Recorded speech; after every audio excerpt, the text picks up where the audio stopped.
Alors nous allons aborder le 19e siècle.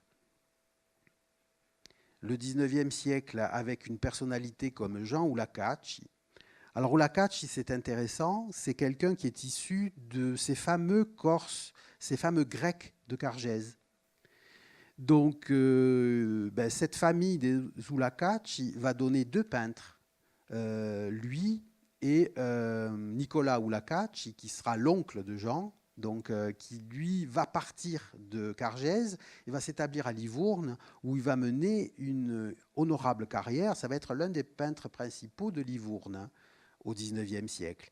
Et donc le neveu, Jean, va aller se former dans l'atelier de l'oncle à Livourne, puis il va rentrer, il ne va pas rester en Italie, et il va être très actif en Corse jusqu'à sa mort à Corté, ici, en 1907.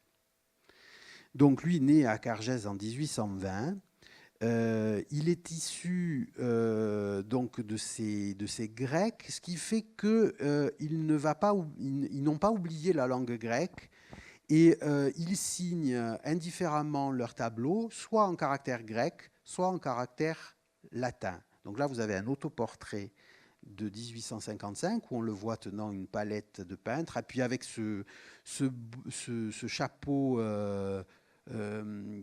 grec, turc, que les notables aimaient bien porter à l'intérieur avec des robes de chambre. Voilà ces signatures telles qu'elles peuvent être Jean Oulakach ou Ioannis Lakakis, qui est le nom grec. Voilà le tableau avant restauration. Voilà une de ses œuvres qui se trouve dans la sacristie de la cathédrale de Bastia. Voilà une œuvre de très grand format qui vient du couvent de Morcilla et qui est actuellement dans l'oratoire de la confrérie de ce village. Et quand on voit un tableau pareil, c'est une véritable scène de théâtre très élaborée, on se dit c'est quand même fortiche. Donc ça paraît presque suspect. Donc est-ce qu'il n'aurait pas copié quelques gravures? Oui, voilà. Il a copié rien de moins que Eustache Le Sueur, donc grand peintre français, Louis XIVien, un chantre de la peinture classique française. Donc vous voyez que ce qu'il doit à la gravure, il a absolument tout copié. Voilà un tableau de 1897 qui se trouve dans la cathédrale de Calvi. Vous pouvez me faire confiance, j'ai compté les têtes, il y en a plus de 100. Donc c'est une petite prouesse technique du peintre qui s'est fait plaisir en dessinant plus de 100 personnages dans cette scène de Lecce Homo. Donc Jésus présenté par Pilate à la foule. Alors dans un appartement bastier du boulevard Paul, il se trouve ce grand tableau. Alors c'est une charité romaine. Un tableau aussi qui n'est pas sans évoquer un modèle, que voilà, et qui se trouve dans les réserves du musée de Bastia. C'est un tableau qui provient de la collection du cardinal Fesch. Donc là, on peut dire que le cardinal Fesch a réalisé son rêve. S'il a voulu diffuser des tableaux en Corse, notamment au musée d'Ajaccio, au musée de Bastia et dans un certain nombre d'édifices insulaires, c'était pour qu'ils servent de modèle aux peintres locaux et qu'ils éduquent les masses. Donc, objectif atteint pour ce tableau en particulier, puisqu'il a servi de modèle à Jean Oulakach. Voilà un ex-voto charmant, tout petit format, que je vous présente, parce que c'est un ex-voto réalisé par le peintre pour le peintre. Vous le voyez tendant les bras vers Sainte Lucie, qui est invoquée pour les maladies des yeux. Et il est devant son chevalet, avec un tableau qu'il est en train de réaliser. À ses côtés, sa femme et son fils qui a un problème à l'œil. C'est pour ça qu'il a un bandeau. Et en face, la grand-mère et l'oncle de l'enfant. Alors, je vous rassure sur la santé du gamin, puisque grâce à Sainte Lucie, il a retrouvé ses yeux en bon état de fonctionnement. Voilà un portrait du même plus tardif, où il est devenu déjà un homme d'âge enfin, adulte. Et vous voyez que le tableau est signé, comme c'est un tableau de famille, il est signé de façon plus intime en caractère grec. Voilà, aussi, il faut savoir que Oulakac a résidé dans les années 1860 à Bastia, où il nous a laissé toute une collection de portraits de notables bastiais. Alors c'est intéressant pour le costume de voir comment étaient vêtus les notables bastiais de l'époque. Donc voilà un tableau vers 1861 qui représente l'épouse de l'orfèvre Viale. Donc c'est ce qui explique peut-être la dimension des bijoux. Voilà une toute jeune fille, une enfant, Pamela Bertola, qui est donc pas du tout une Bastiaise. C'est une petite jeune fille qui vivait dans le village de Lama, dans l'Ostricogne. Donc vous voyez que dans le fin fond des villages du Cap Corse, les notables ne sont pas habillés comme Colomba. On n'est pas forcément habillé en noir quand on habite en Corse. Bon, il y a des exceptions. La sœur aînée de la petite Pamela, la voilà, c'est Angelina Bertola, qui est là représentée vêtue de noir parce qu'elle est en deuil de sa mère. Mais elle est représentée à son piano pour faire passer le message que cette demoiselle est issue de la classe favorisée de la société du village et que c'est une jeune fille qui a une excellente éducation et qui sait jouer du piano. Amener un piano à l'âme, c'est pas évident au XIXe siècle. Il a fallu amener ça à dos de mulet. Alors voilà des Bastiers. Alors Jean Tsouani, directeur de l'octroi, avec son fils Vincent vers 1860. Alors c'est un portrait tout à fait fascinant parce que vous remarquez que le jeune homme tient une branche de fleurette dans les mains. Alors ça, c'est du jamais vu. D'habitude, c'est une jeune fille qu'on représente avec des petites fleurs. Représenter un jeune homme avec des petites fleurs dans les mains, c'est contre les conventions, c'est pas très viril. Donc, il y a quelque chose derrière, il y a un message. Et quel est le message qu'on veut faire passer? Ce n'est pas n'importe quelle fleur. Cette fleur, c'est un Delphinium pictum. C'est une plante endémique à la Corse. Donc, le message qu'on veut faire passer, c'est que le jeune homme en question, c'est quelqu'un qui étudie les sciences naturelles. Et c'est quelqu'un qui est un peu passionné par son île, puisque tant qu'à faire, il va se faire représenter par une plante endémique de Corse. Vous voyez le message politique qui se cache derrière un bête portrait de famille. Alors, dans la même famille, voici la mère et la fille. Et là aussi, il y a un message. La jeune fille tient un rouleau de partition à la main. Là aussi, c'est pour dire, ben moi, je suis une jeune fille qui a la meilleure éducation possible. J'apprends la musique. Et puis, papa, il a plein de sous, puisque j'ai des grosses broches, et maman aussi. Voilà. Alors, on va évoquer maintenant la personnalité de Dominique Paccioni. On est chez lui, puisque c'est un Cortenay. Il est à la fois peintre et photographe. C'est un des premiers photographes de Lille. Il est né à Corté en 1843. Alors, on sait que son père était d'origine modeste, c'était un cordonnier de profession, et sa mère était une Casanova de Corté. Donc, Corté, Bontin. Il sera très fier de ses origines, et il ne manque pas de le mentionner dans ses signatures. Là, vous avez une de ses œuvres parmi les plus anciennes, je crois qu'il a 21 ans quand il peint ça. C'est le médaillon central de la voûte de l'église de Castiglione. Alors, vous remarquez que ce sont les quatre évangélistes et qu'il y a un évangéliste qui tient un grand livre ouvert sur les genoux. Le détail est reproduit en petit à côté. Ce détail-là, je l'ai observé au téléobjectif avec un appareil de paparazzi et j'ai fait une photo. Et alors, je vais vous montrer la photo en gros, dans l'autre sens. Le livre tourné dans l'autre sens, le voilà. Alors, c'est un livre avec une écriture, c'est du gribouillage pour dire c'est écrit, mais ce n'est pas lisible vu du sol. Mais remarquez sur la dernière page, les dernières lignes d'écriture, du coup, il y a quelque chose d'écrit. Fait par Paccioni de Corté le 1er septembre, donc septembre 1864. Donc il s'est amusé à cacher sa signature dans le livre, en se disant personne ne la verra. Il faut un échafaudage pour la lire. Mais il ne savait pas encore qu'on allait inventer le téléobjectif.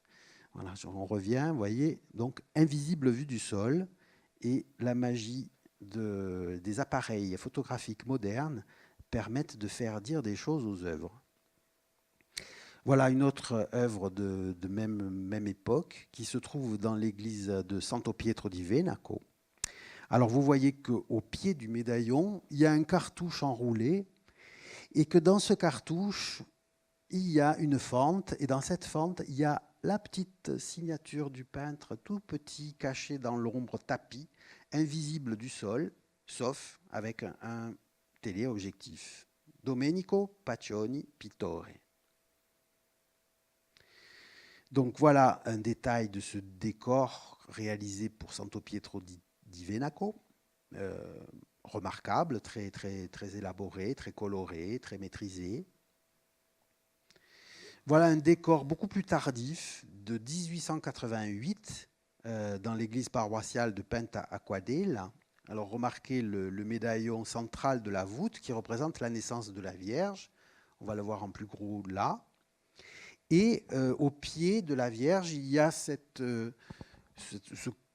corbeille à ouvrage en vannerie, et sur l'emmarchement de pierre, dans l'ombre, sur fond marron foncé, signé en noir, presque illisible, il faut là aussi un téléobjectif, Dominique. Alors tout à l'heure il signait Domenico parce qu'on était dans les années 1860, maintenant on est dans les années 1880, il signe en français, Dominique Paccioni de Corté, 1888. Voilà un détail de la voûte du chœur, avec ces grands médaillons représentant les 4 évangélistes. On sent ce goût du portrait du photographe qu'il est. Voilà un autre décor un peu plus tardif, 1890, qui se trouve dans l'église d'Olmo. Là aussi, il y a un grand médaillon que l'on va voir en grand. Le voici. C'est le martyre de Saint-Cyr, San Quilico, et Sainte Julite, Santa Giulitta, par un préfet romain. Et là aussi, sur la première marche du trône du préfet romain, il y a la signature Dominique Paccioni de Corté, août 1890. Voilà des détails de médaillons de ce même décor qui sont sur les voûtes de la nef. C'est assez... On sent ce goût pour le portrait. Alors, à Corté, sa ville, son œuvre la plus intéressante, c'est certainement la tribune d'orgue de l'oratoire Sainte-Croix, où il a peint sur les panneaux, pardon, les panneaux centraux, les musiciens célèbres des Saintes Écritures, à savoir le roi David avec une harpe et Sainte Cécile jouant de l'orgue.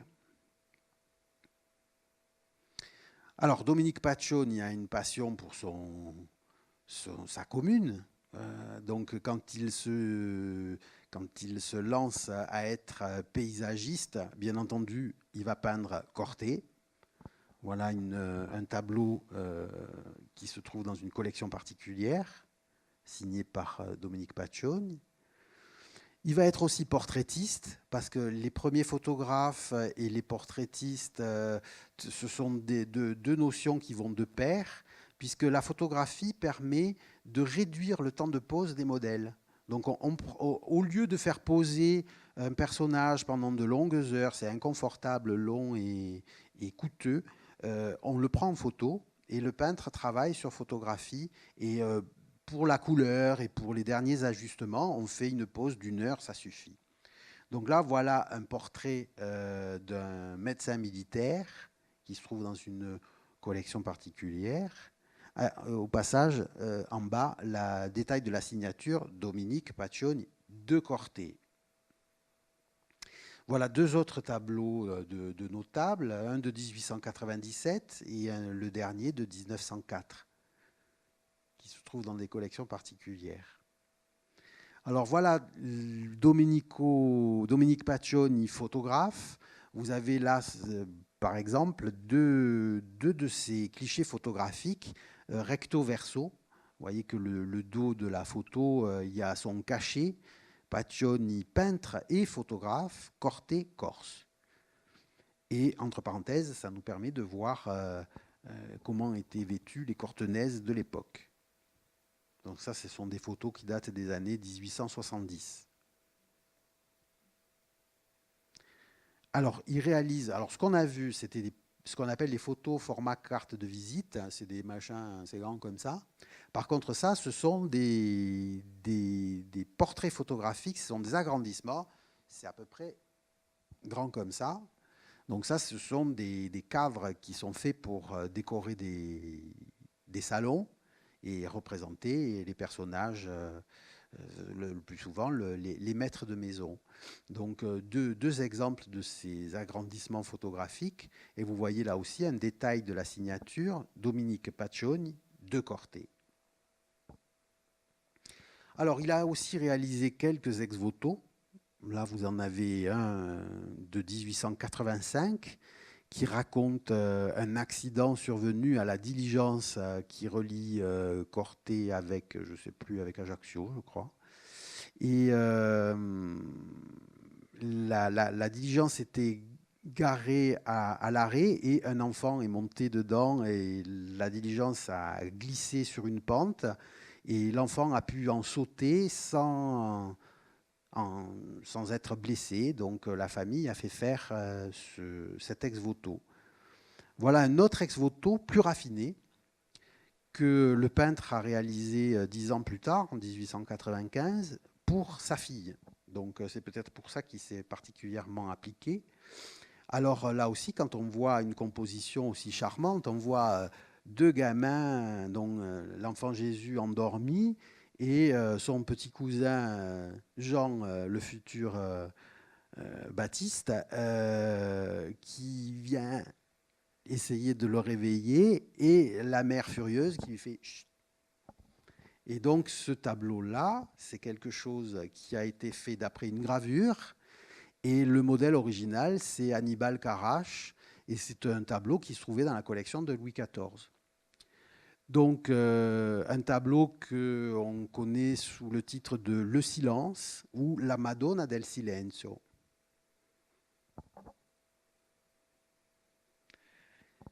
Nous arrivons vers la fin de notre communication. On ne pouvait pas ne pas parler de Paul Mathieu Novellini. Paul Mathieu Novellini, c'est le peintre principal de l'école corse du 19e siècle. C'est un peintre officiel.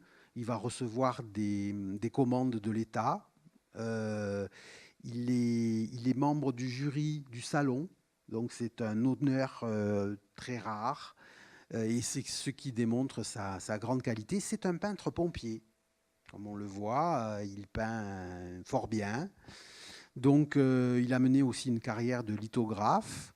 C'est un Corse de la 2e génération parce que son père était un napolitain d'origine qui s'est établi à Lento, dans le village de Lento, où il a épousé une jeune fille du village.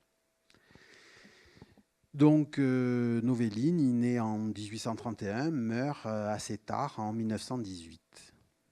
Voilà un tableau de 1874 qui se trouve dans le couvent de Baretali. Là aussi, alors que nous sommes dans toute une autre façon de peindre, c'est la peinture pompier, on a fait ses études à Paris à l'école des Beaux-Arts, on est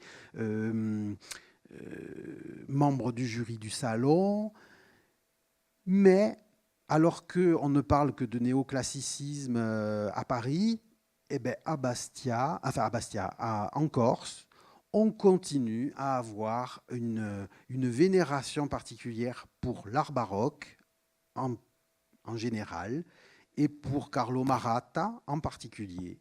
Et on voit que notre ami Novellini n'hésite pas à copier, comme les générations de Corse qui l'ont précédé, le vieux maître Carlo Maratta.